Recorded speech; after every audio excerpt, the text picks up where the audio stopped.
Em 26 de fevereiro, uma potência nuclear declarou guerra aberta ao país vizinho, governado por um regime insurgente que voltou ao poder há menos de 3 anos. O Paquistão, estado que possui arsenal estimado em mais de 160 ogivas nucleares, lançou ataques aéreos coordenados contra múltiplas províncias do Afeganistão controlado pelo Talibã. Não foi um incidente de fronteira, não foi uma troca limitada de artilharia, não foi uma operação encoberta. Foi uma declaração formal, acompanhada de bombardeios, mobilização terrestre e retórica de ruptura total. A questão estratégica é objetiva e incontornável. Essa ofensiva será contida como operação punitiva ou estamos diante de uma escalada capaz de pressionar uma potência nuclear a um nível de instabilidade interna sem precedentes?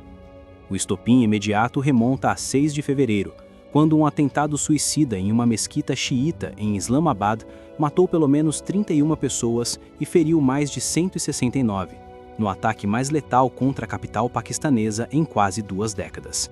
A ação foi reivindicada por facções do THTP e por elementos associados ao braço regional do Estado Islâmico.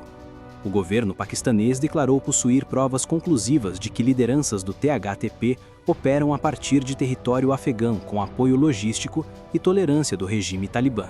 Cabul negou o envolvimento direto, mas recusou-se a agir contra as estruturas apontadas por Islamabad.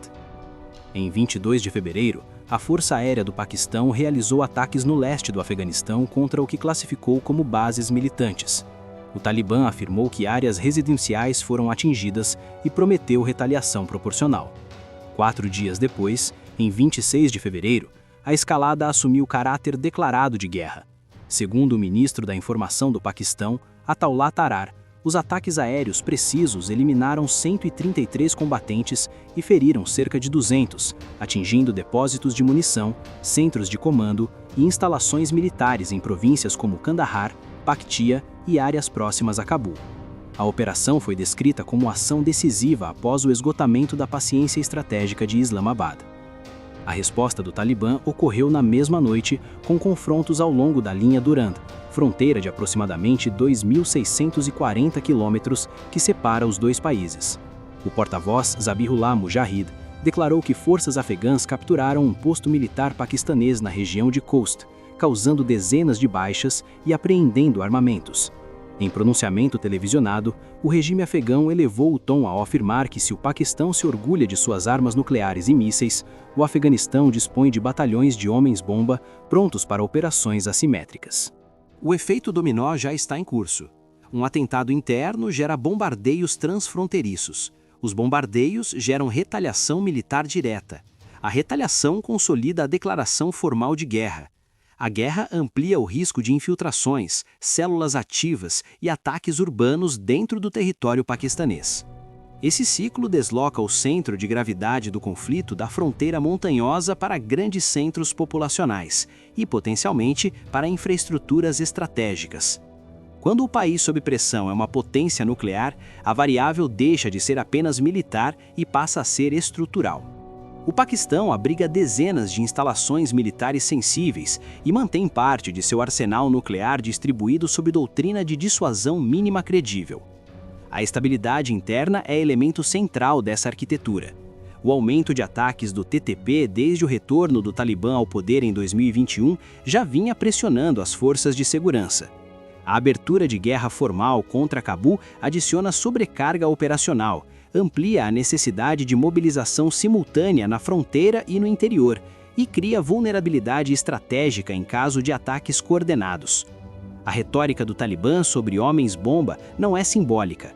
Trata-se de capacidade operacional comprovada ao longo de 2 décadas de insurgência. A tensão interna altera o cálculo externo. Um governo sob pressão pública após dezenas de mortos em sua capital não pode aparentar hesitação. Ao mesmo tempo, cada nova operação aérea amplia o risco de baixas civis e radicalização adicional. A presença de milhões de refugiados afegãos no Paquistão adiciona uma dimensão social sensível, com possibilidade de tensões internas e operações de segurança ampliadas em áreas urbanas. O conflito deixa de ser apenas bilateral e passa a ser um teste de controle estatal em ambiente de guerra híbrida. Do ponto de vista estratégico, 3 cenários se desenham. O primeiro é o de operação limitada, na qual o Paquistão realiza ataques de alta precisão por período curto, impõe custos ao Talibã e força negociações indiretas mediadas por atores regionais. O segundo é o de escalada controlada prolongada, com bombardeios intermitentes, confrontos na fronteira e aumento de atentados internos, mantendo o conflito abaixo do limiar de mobilização total, mas corroendo estabilidade ao longo do tempo. O terceiro é o de deterioração acelerada, no qual ataques assimétricos dentro do Paquistão provocam resposta ampliada, expansão do teatro operacional e pressão internacional direta sobre uma potência nuclear em guerra aberta. A diferença entre pressão e conflito pleno está na capacidade de conter o ciclo de retaliação. Até o momento, a retórica indica endurecimento. O ministro da Defesa paquistanês afirmou que a paciência chegou ao limite e que a ação decisiva começou. O Talibã respondeu com linguagem de mobilização total. Nenhum dos lados sinalizou recuo imediato. O dilema estratégico é binário. Islamabad opta por pressão calibrada visando dissuasão ou aceita o risco de uma guerra prolongada contra um regime insurgente com capacidade de infiltração profunda. Pressão ou conflito expandido? Contenção ou instabilidade estrutural? O fato central permanece. Uma potência nuclear entrou oficialmente em guerra com um vizinho governado por um movimento armado que domina técnicas de guerra irregular. Quando arsenais estratégicos coexistem com ameaças assimétricas internas, o risco não é apenas territorial, é sistêmico. O que começou como resposta a um atentado pode se transformar em teste real de estabilidade nuclear em uma das regiões mais sensíveis do planeta.